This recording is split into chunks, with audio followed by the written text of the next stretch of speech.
Praise the lord. దేవునికే మహిమ కలుగును గాక. రాత్రికాల వాగ్దానము చదువుకుందాము. కీర్తనలు 62 అధ్యాయము 5వ వచనం నుండి 8 వచనాలు చదువుకుందాము. నా ప్రాణమా, దేవుణ్ణి నమ్ముకొని మౌనముగా నుండుము. ఆయన వలనే నాకు నిరీక్షణ కలుగుచున్నది.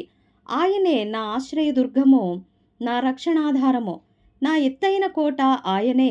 నేను కదిలింపబడను. నా రక్షణకు, నా మహిమకు దేవుడే ఆధారము, నా బలమైన ఆశ్రయదుర్గము. నా ఆశ్రయము దేవుని యందే యున్నది. జనులారా, ఎల్లప్పుడూ ఆయన యందు నమ్మికయుంచుడి.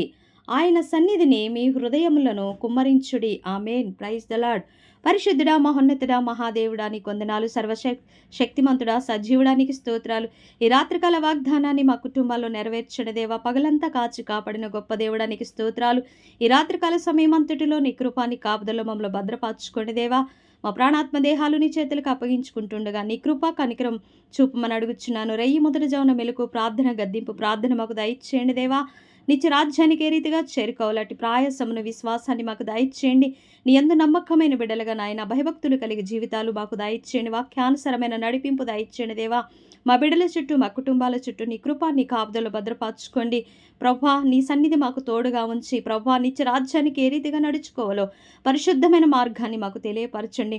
నీ కృపా, నీ కనికరాన్ని ఎల్లప్పుడూ మాపై, మా బిడ్డలపై ఉంచమని సమస్త ఘనత ప్రభావాలు నీకే చెల్లించుకుంటూ నజరేయుడైన యేసయ్య పరిశుద్ధమైన నామంలో అడిగి స్తుతించి వేడుకుంటున్నాము తండ్రి. ఆమేన్. Praise the lord. దేవునికి మహిమ కలుగును గాక.